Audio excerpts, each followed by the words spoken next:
So welcome to the session on user adoption and how to engage your organization early. I am very excited to be part of this event. I think it's pretty incredible how many folks actually signed up. And I'm going to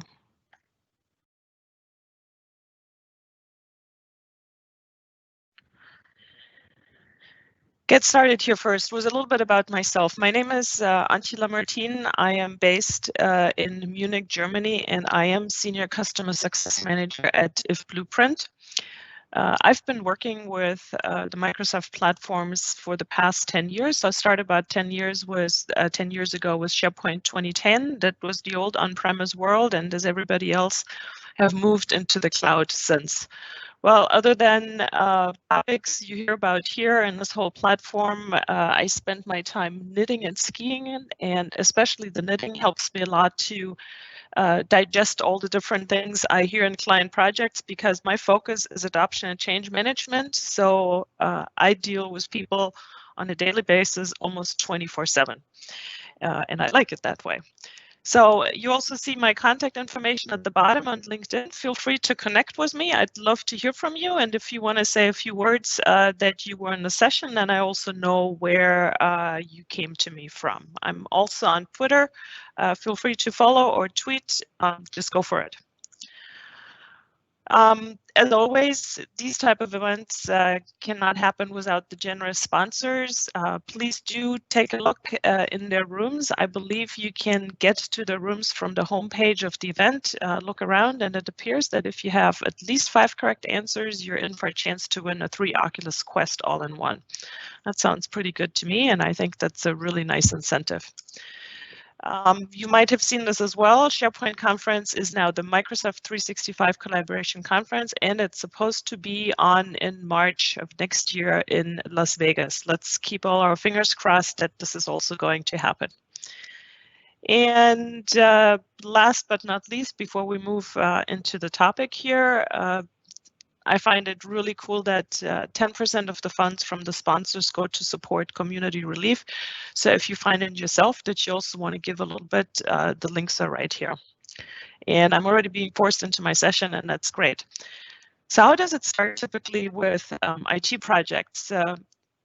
Companies decide we are moving to the cloud, or they would like to move to the cloud. And it typically starts with thoughts about licenses. Maybe licenses have to be renewed, and that's the reason they're going into the cloud. And as they get started on a project, some of the things that companies have to think about is, of course, security and identities.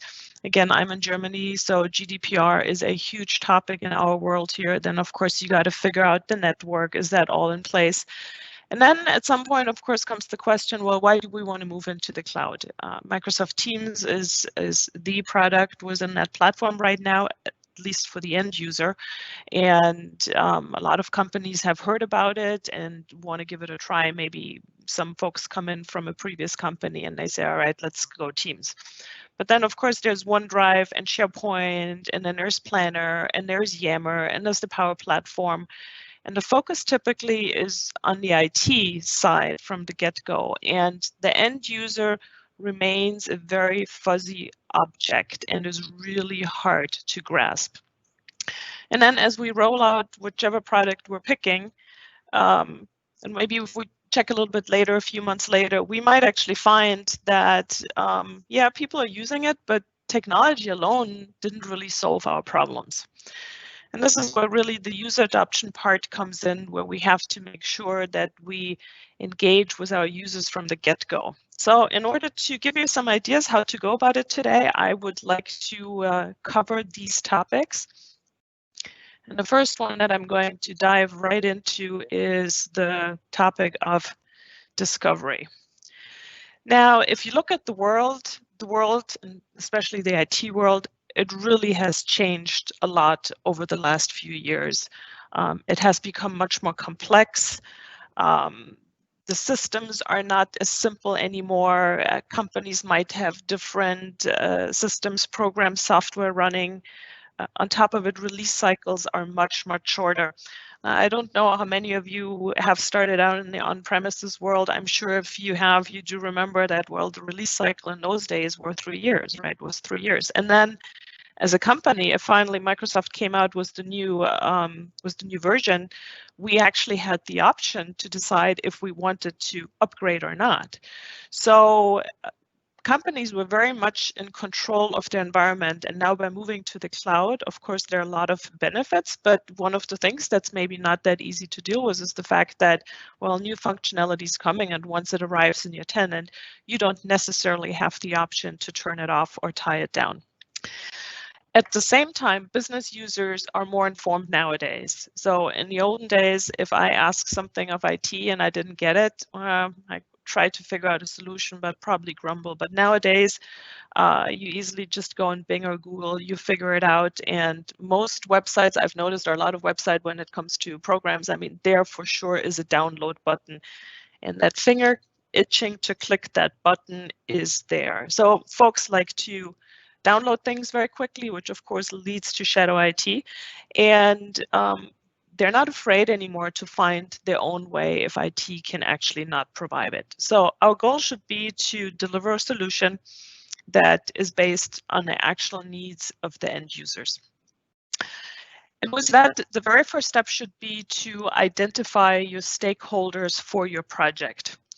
And the question here is, well, who are the stakeholders? Stakeholders are generically a person or a group impacted by the change that's about to come. And if you think about it, that could be individual teams or departments. A lot of times it is senior management or a group within senior management. It could possibly be staff or a team just in certain locations, especially if you are a company with different locations, also international locations. So not everybody might be affected the same way. Or maybe a specific cross-functional group that actually has to deal with a new process, with the new solution. But when we think about Microsoft Teams, the reality is that all team members are stakeholders in that change that is about to come for them. So that's very important to realize that. Now, from my German perspective, or a little bit German, to me, the most important stakeholders, they should always be part of a project, are representatives of executive management, internal communication and marketing, because communication is key in bringing the users along. The HR department should also always be involved, because when we are starting to talk about training, it is very good to work hand in hand with HR. It just makes for a more holistic approach. And then again, here in Germany, we have the workers' councils. They're one of those groups that don't necessarily get included from the get-go, because the thought is, well, if I include the workers' council, they're just going to say no to everything. But believe me, the workers' council is a group that you want to bring in at the beginning, communicate with them clearly, because it is much easier to negotiate, do things from the beginning, than all of a sudden having to inform them, oh, and by the way, you're going to see present status with this rollout of this functionality, and then all of a sudden comes the big no, and basically puts to waste all the time and all the planning you've spent on it. I have a few dots here as well, because again, wherever you are in the world, you might have some other group within your world that is also important. Keep in mind to bring them in right from the beginning. So once you have figured out who your stakeholders are, then the next step is going to be to do thorough requirements gathering. And I mean, yeah, in these projects, we usually do that anyways, right? Because we need to know what we built, but the requirements gathering is typically done automatically from the IT side, right? It makes sense, because we have to understand what we want to provide and what licenses we need and what we have to set up in terms of the technology. But the requirements gathering that actually addresses what the end users and the business users need, that is not something that is automatically a given. But why do you want to do it? The goal for the requirements gathering geared towards the end user is really to uncover unspoken needs. And often these needs really only come out when you do have a conversation with a larger group, not just with one person or another person. You're going to be able to possibly recognize hidden opportunities. Once again, this is coming out in conversations in a larger group. It will help you also to gain a better understanding of the culture.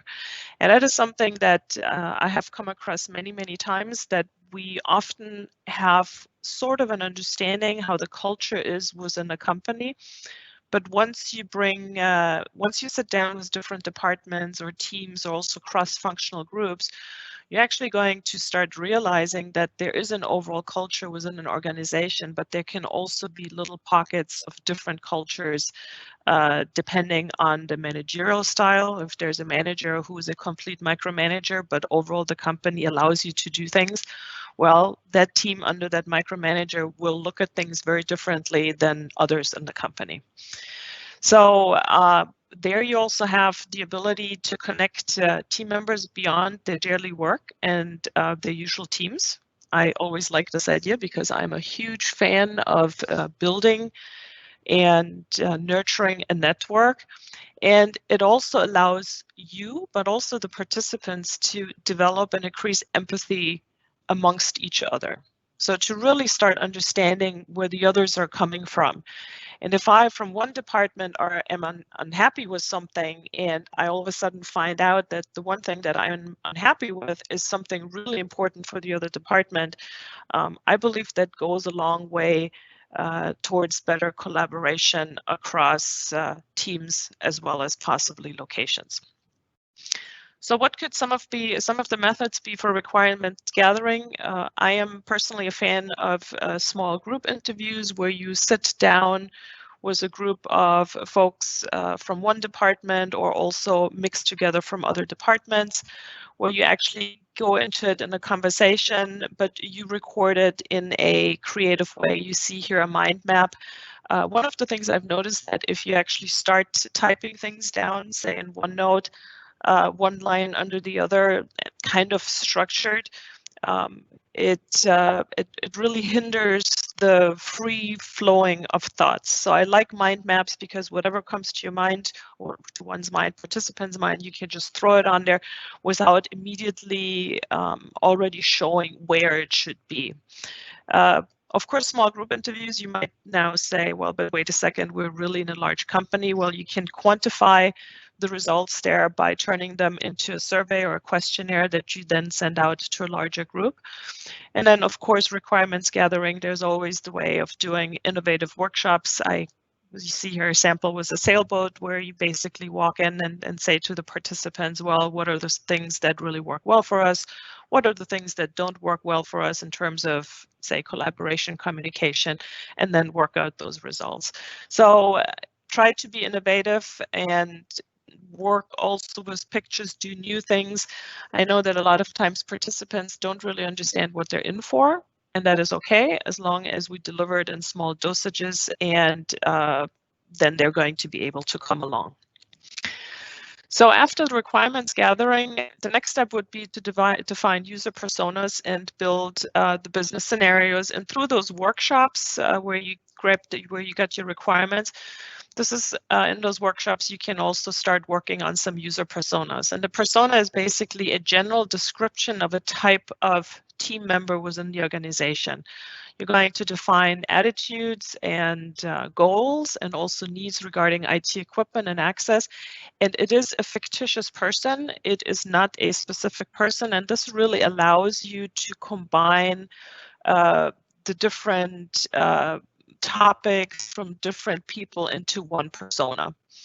And especially regarding the needs for IT equipment and access, I always find this very important because when we talk about needs of the business user, there will definitely be a difference between the person that works, say, in the sales department and might be on the road 24/7, and all they want is a solid tablet and maybe a nice smartphone, versus the team member that sits in the office from 8 till 5, sits in front of 2 nice big computer screens, and might not even have a need for a laptop. I don't think that's quite the reality, but I have come across some clients that did not automatically hand out laptops to new team members and just said, well, you know, they have a desktop, it works for them. And that might be the case. So as you're doing the requirements gathering, you're going to find out exactly those details. And the goal is also going to be to really understand what they need to get their job done, understand what helps them and also what hinders them. And also for us from the IT side, we can develop an understanding for the business users and what they're going through and how their day looks like. The method to do user personas is the same way as I just mentioned before for the requirements gathering. Ideally, it's an innovative workshop with key stakeholders. This is where the stakeholders come in. There should be, in my view, somebody from the IT department, HR, internal communications, possibly marketing. And then you see if there are certain other key business units within the company that would make sense to have them represented in such a workshop. Now, from user personas, you can then move to the business scenarios. And business scenarios really help us because it will help us understand which products will really help those users work smarter, better, achieve more. That's the line from the Microsoft vision. But it's also going to help us prioritize the product rollout. We will understand what the users really need and make sure that they get what they need and not what we from the IT side think what they need. And this is always the big aha moment when the IT says, oh, we're going to get those licenses for these type of things. And then once you start engaging the end user, you realize, well, wait a second, this is actually not what they need. And on top of it, you gather really valuable information that you can then use for user adoption measures. So what is a business scenario? This is a very simple one. Who, as someone in IT, what, I want to have a single version of data, a data security agreement, and why, because I am successful when. Now you're going to notice that I'm not even talking about any type of Microsoft product here. So I'm not talking about Teams, SharePoint, Yammer, Planner, or whatever else there is, because when I do engage with the users in this type of conversation, they don't really need to know what these products are. A, I don't want them to focus on the technology. B, a lot of times they might know about one, they might know one a little bit better, they don't know the others. And it just goes in a direction that I think end users simply should not really worry about it. So from there, you can then map IT, and dream big and start small. You're going to have your user personas defined. You're going to understand what your business scenarios are. And from there, you're actually going to be enabling yourself, if you're in IT or the IT department, to then really make decisions based on what the end user needs. Now, the last takeaway here is that in the discovery phase, yep, once the planning is done and the discovery done, this is all great. But the reality is that you need to stay in touch because priorities change. I mean, right now, this times of Corona is a very good example where maybe half a year ago, a company said, oh, forget about Teams, we're going to do that in a year from now. Well, the situation has very quickly changed and a lot of companies had to push it out overnight in order to enable their team members to continue to work. So from here, we're going to head towards communication as a user adoption measure. So when I think about communication, what comes to my mind initially is really, was there any communication when we rolled something out the last time? What was communicated and was the right audience actually targeted? And when it comes to communication, there are these questions that, in my view, always the details that have to be included. There's the what is going to happen? Very important, why is it going to happen? Then there's the when. The when is always an interesting little topic that sometimes gets forgotten, but if you don't communicate and if you end up rolling out a solution at the end of the month to a finance team during their month's end, or even worse, their year end, you're going to have some really, really angry users. So it's important to communicate that early when it's going to happen. And then also who's going to take care of this change that's coming towards the end user. As an example, if you have a company where the folks still have desktop phones, and you're actually going to remove the desktop phones and you're going to replace them with headsets, and you have some external contractors that help walk the floor to make this happen, and they wear different t-shirts or they're not known to the end users. Let them know who's going to do it and also how it's going to happen. Once you have that set with the communication, my recommendation is communicate often, and even more importantly, have a plan. Should probably have a plan. I should probably have put that first on the slide here, and then communicate often, because I personally find that communication is not really an easy thing for most human beings, and especially when it is company-wide communication, it really needs to be thought through, it needs to be vetted, and it should also follow a certain line of messaging that does not confuse the end user. So make sure that you have a plan and that you're also realistic how often you actually are able to communicate.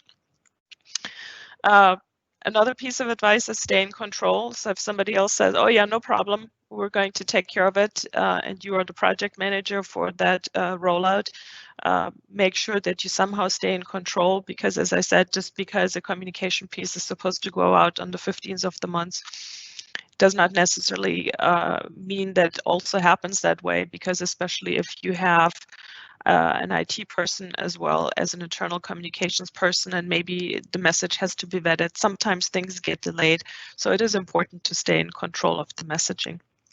And then, of course, use different means, because we human beings don't consume information all the same way. I have worked with people that don't read beyond the second line. And if I'm actually honest, I have to say I used to read beyond the second line, but it's getting harder and harder for me to do so. So I belong into that group as well. Some users really like videos. The next one might like a flyer that he enjoys looking at. The next person really likes lots of pictures. The next end user you have is totally comfortable with text because they can speed read. So it's important to use different means in the communication, and then also provide a feedback mechanism. The cool thing about the feedback mechanism is maybe the first reaction is going to be, oh boy, do I really want to give my end user a chance to actually tell me what they're thinking about this? Well, then I have to do something about it. Yes, it is important that you give this feedback mechanism, because the reality is if you know right from the get-go where the resistance is, then you can do something about it. If you don't know what end users are unhappy with, it is much, much harder to deal with it, and it will negatively affect how they're going to accept that change. You see in the middle, most importantly, what's in it for them as you send out your communication messages. Keep in mind that when you started drafting it and you actually drafted it from the IT point of view, that you're also going to hand it over to somebody else before you send that out and say, hey, do you understand this? And you might find that the other person, ideally not an IT team member, is going to tell you, not sure, I'm not clear about this or that. So always communicate what's in it for them, and then you should be able to pick them all up. Now, before I move into the next topic, and that is going to be training, I forgot to say that at the get-go, we do have a producer in the session as well, and I think he's also tending to other live sessions right now, but he's going to be back 45 minutes after the hour. So if you do have any questions, please hold them, and once he's back in, I'd be happy to answer any questions. So the next topic here in our user adoption measures is the training. Yeah, when I think training, 3 questions come to my mind. I always have these 3 questions that come to my mind on these topics. Was the training planned?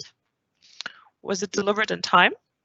And did we actually look at past trainings, and did we take this chance to actually learn from the past what went well and what did not go so well? So what do I mean with that? Well, first of all, when you give training, be sure that you know your audience. Now, remember, if you went through that discovery phase and you had these different workshops with different team members throughout the organization, you have already gotten to know your end users, right? But it's also important to know your audience in terms of possibly what their tech savviness is, right? So when we think about tech savviness, train based on the need they have.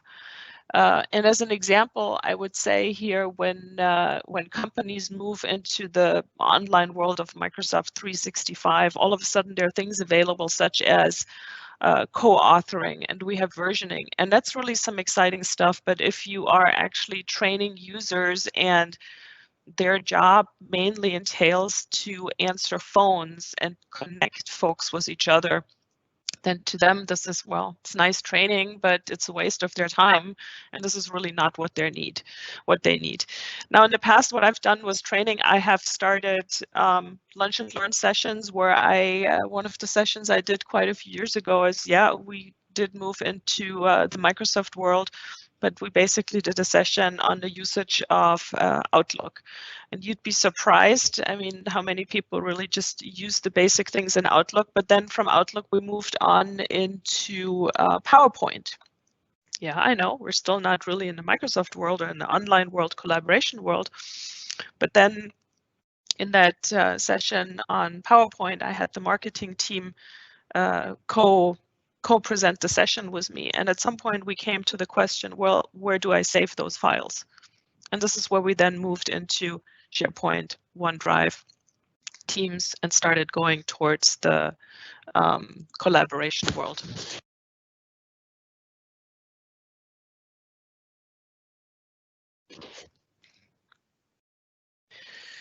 So the next point here in terms of training that I recommend very much to offer different choices.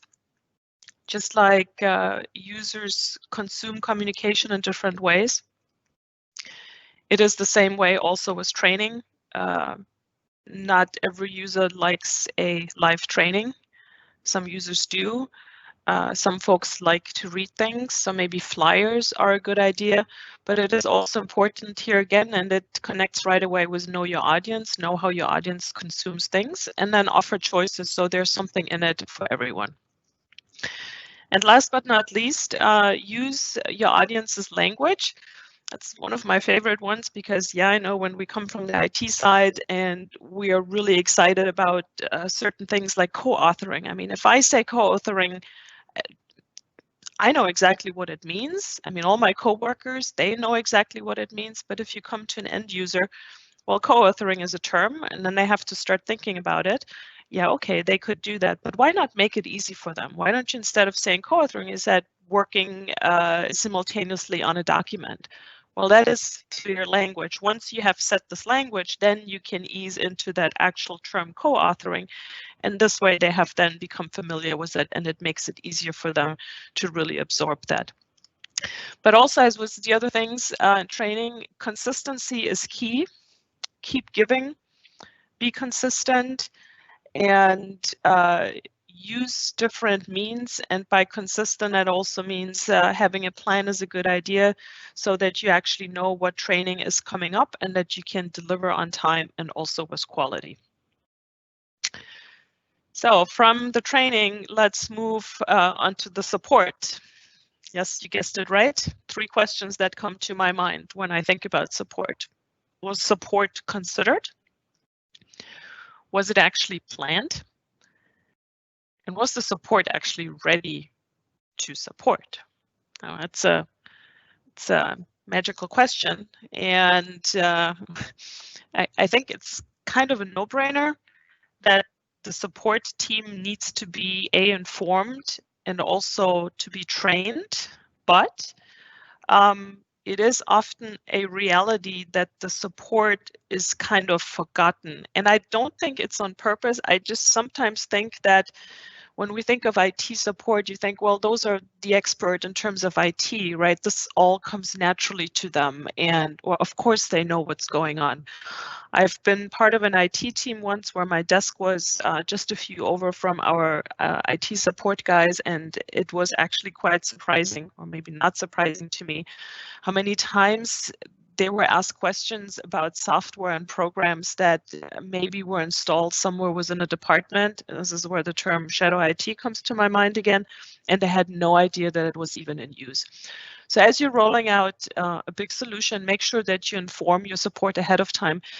Give them the courtesy of having the time to actually look into that. Yes, there are fantastic folks that usually work in IT support. They know a whole lot of stuff. They know a ton because they're helping users all the time, but they also do need time to actually get on board with a new solution and get ready to really support the end users with quality. So then when you think about support from an IT support standpoint, I'm a big fan of, well, if the same question gets asked 3 times a week or 3 times in a day, it's time to record this somehow and make it available. Now, support, of course, can happen live. It can be recorded. An option would be in the Microsoft platform now to build bots, so users can get in-time help. But you know, there's also the world of click guides, wikis, and FAQs. And depending on the culture in your organization, if you have users that really like to read through manuals, and I have seen them, I mean, I personally can't do it, and I am not a big fan of maintaining them because it's a lot of work. But the reality is, if you have users that consume the information that way, then this is how you have to deliver it. Otherwise, you're not going to be able to actually reach them. Another way of support is an internal user group. I like this one because it can actually can be initiated together by the IT department as well as the HR department. So again, going back to the discovery phase, if we identified our stakeholders, then we already created this network, and IT and HR already know each other. Internal user group, you can pull in experts on the different functionalities, on the different areas. And the wonderful thing is really also that it provides an opportunity for team members across the organization to actually connect with each other and build a network. And you might find with an internal user group that there are other opportunities than actually popping up just because they're coming together in this user group.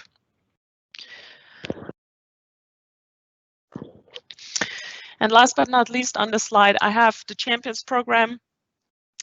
At this point, and this is my first one, there will be another one. There's a shout out to Sarah Hassi.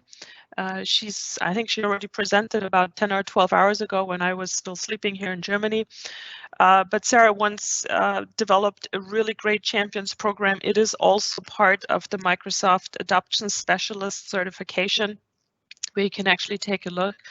But it really is a wonderful program that has specific tiers of support that will be provided. And the wonderful thing about this Champions program is that the support is not provided by the IT team. The IT team manages the program, but the folks really helping are actually end users that have a passion for the technology, they're eager to learn more, and they love passing on their knowledge.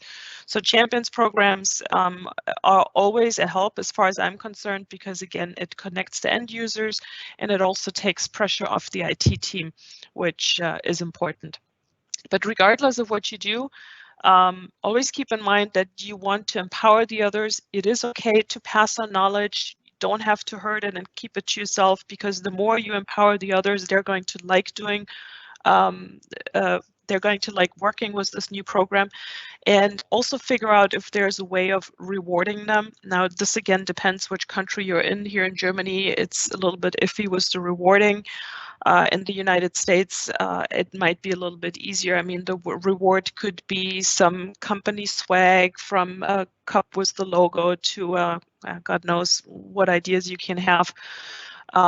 Maybe logo wear or a nice baseball cap, or it could even be the reward could go in the direction that you say, well, if you're part of a Champions program and you actually do help folks in your own department, that maybe if you have a help desk ticket, that help desk ticket actually goes to the top of the queue. So there are different ways of rewarding.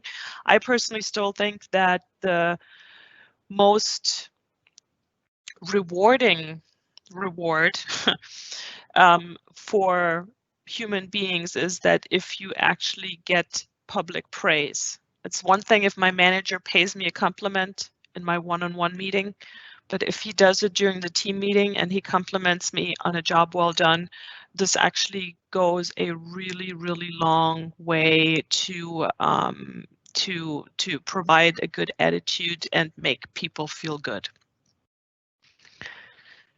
From the support, let's hop on to the next one, and that is the executive support.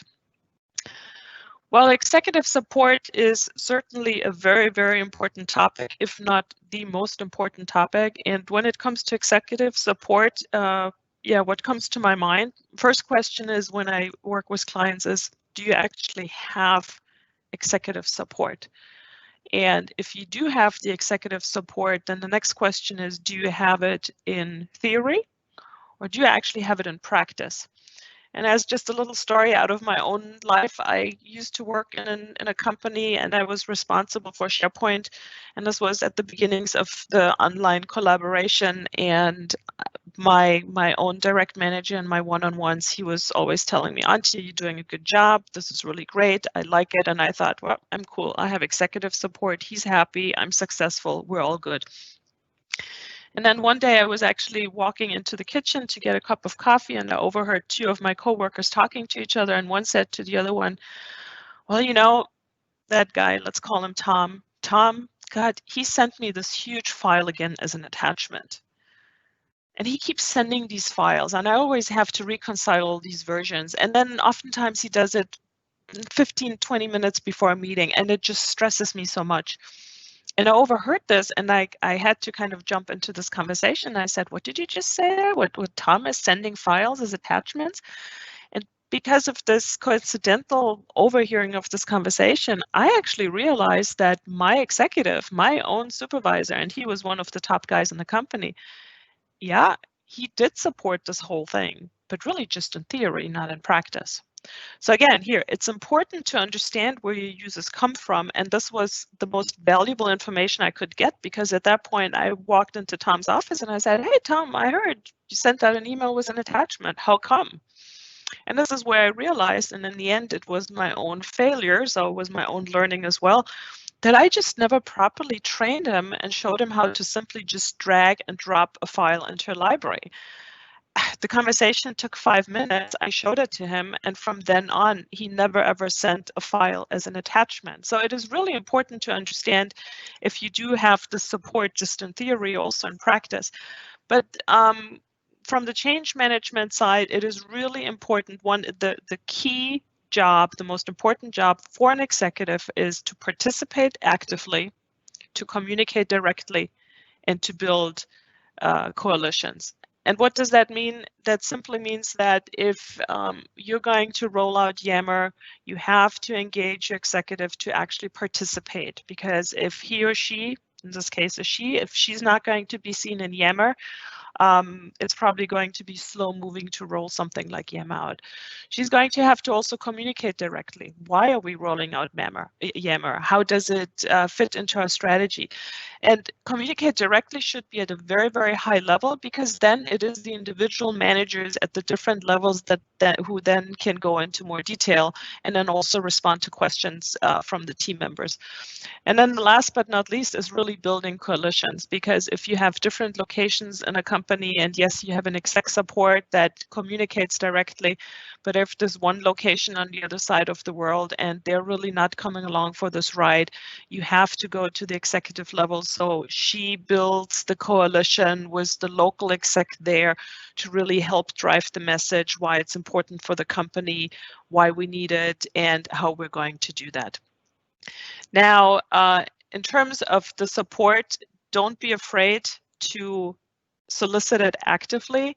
Executives are typically very, very busy people, and if they don't participate or they don't give you the support you want, it's not necessarily because they don't want to or because it's not an important topic for them, but simply because they have a lot of different other topics on their plate. So don't be afraid.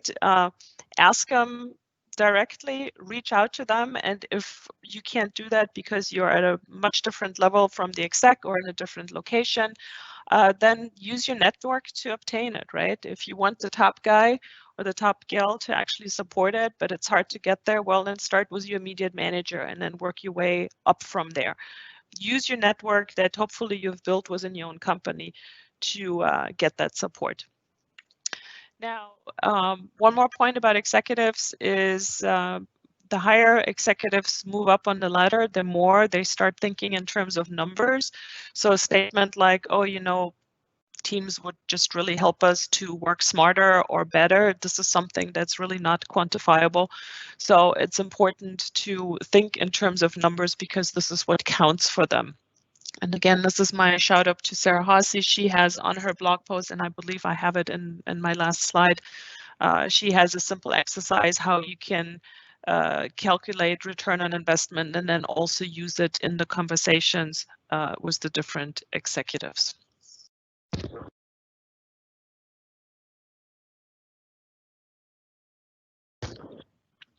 And also here I have a last takeaway. Don't be afraid to continue the conversation. This is key. This goes back to communication. You already notice now that all of this really belongs together and one is connected to the other. I do know it can be hard to communicate with executives on a regular basis. They're busy, they're fast, they might be abrupt, short. But the reality is you have to continue this conversation and not just with one exec support person, but possibly with 2 or 3. And the sentence that comes to my mind here, and it might come across a little bit as negative, but it's not really meant that way. It's you keep your friends close and your enemies closer. Now, executives are never ever enemies, but the reality is also that their priorities are changing. And if they're unhappy with the solution that has been rolled out and they make a comment to another executives, it can very easily turn into an avalanche.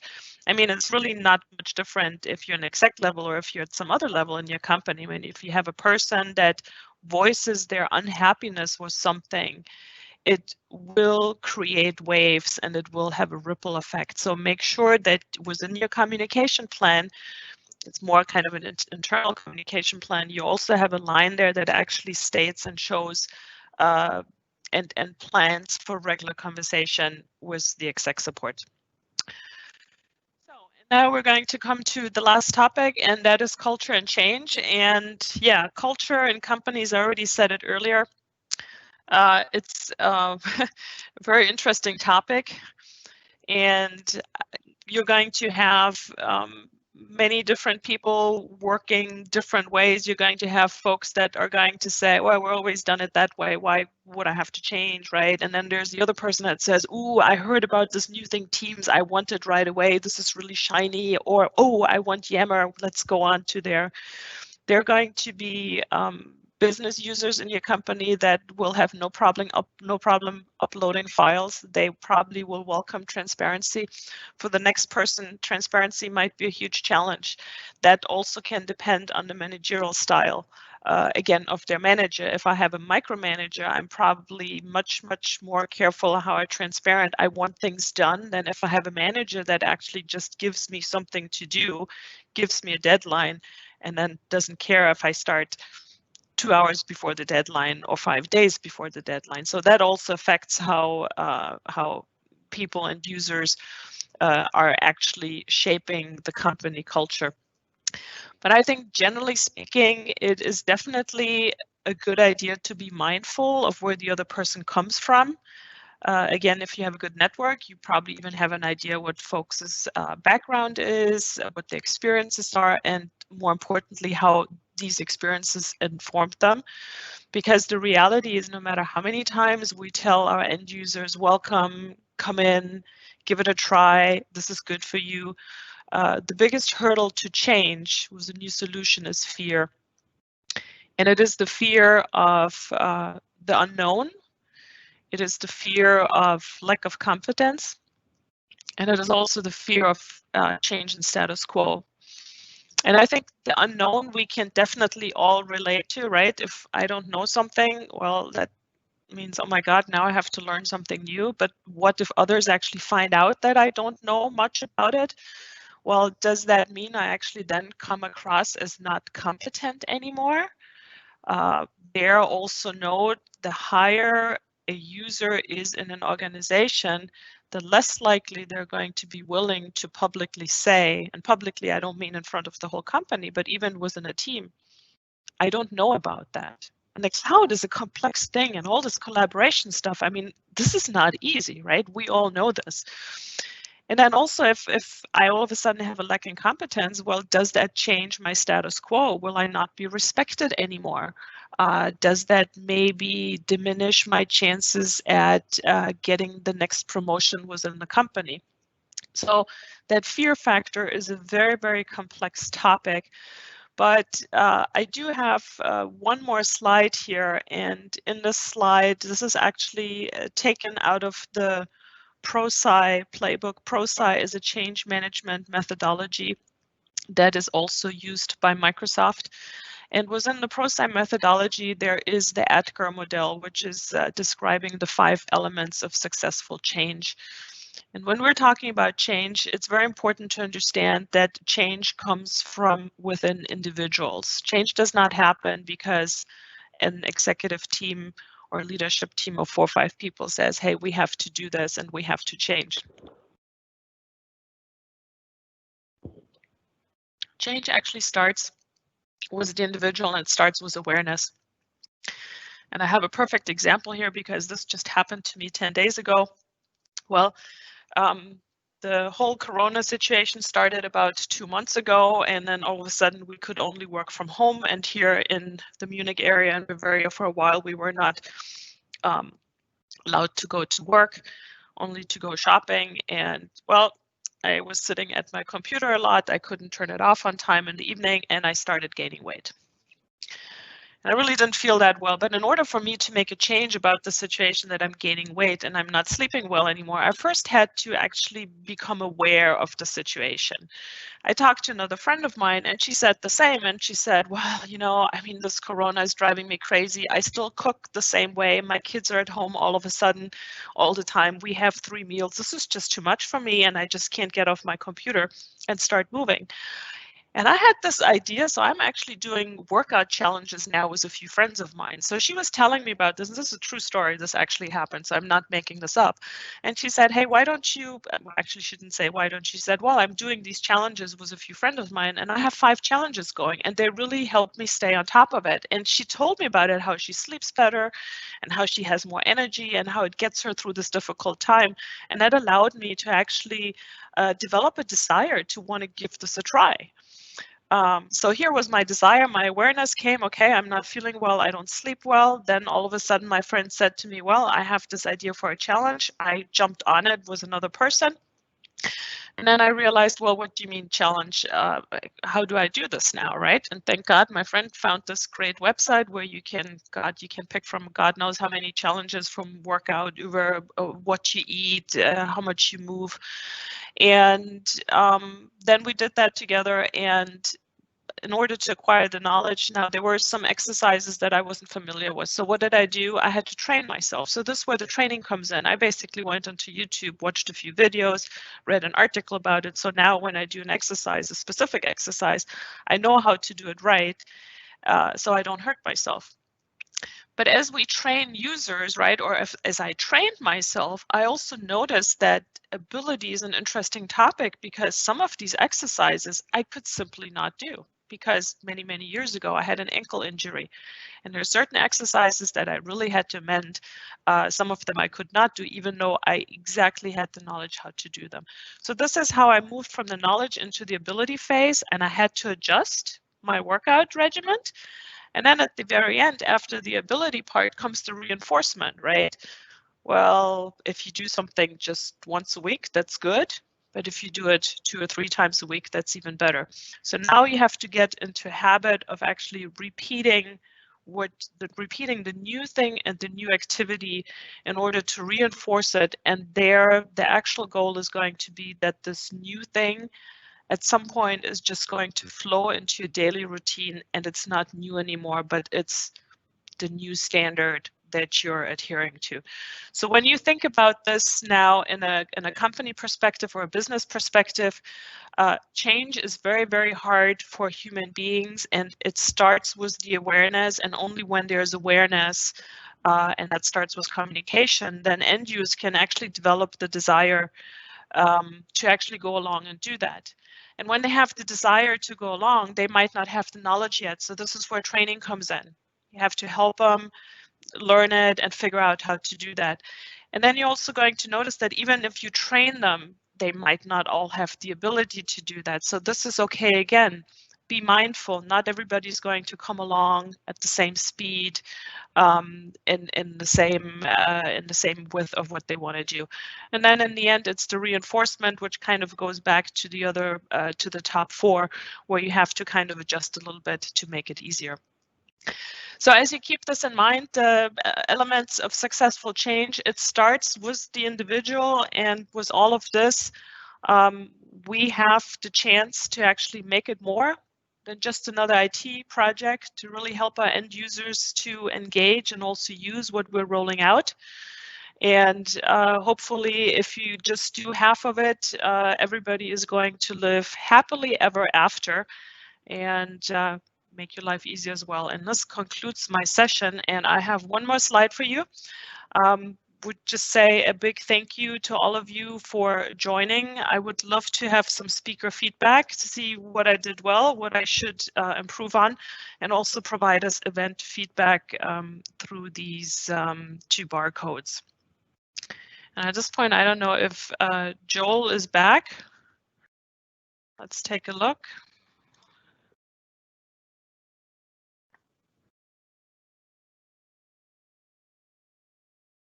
Hang on. No questions. If you have any questions,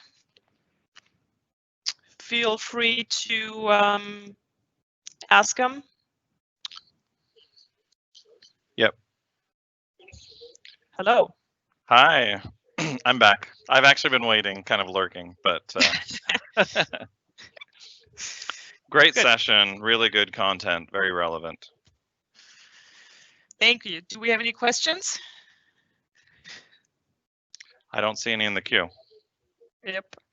I know it is a big topic, and I put a lot of stuff in there. So for those of you that are still listening, just take it with you and sleep over it and think about it. And hopefully over the next few weeks and months, and especially also with this big change that we all have to deal with due to the coronavirus, I hope maybe one or the other thing will pop back into your mind that you heard today, and actually will help you to deal with it easier, and also to enable your end user to have an easier time with it.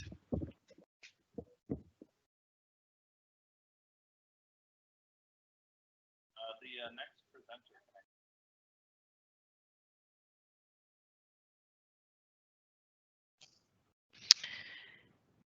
And as I mentioned at the very beginning, make sure that you check out the different sponsor rooms to get your chance at winning that Oculus. And if you have any questions afterwards, or something comes to your mind next week, please do find me on LinkedIn and connect, and feel free to follow me on Twitter to possibly get more updates also on topics such as user adoption, change management, and generally topics around Microsoft 365. Thank you very much, everybody.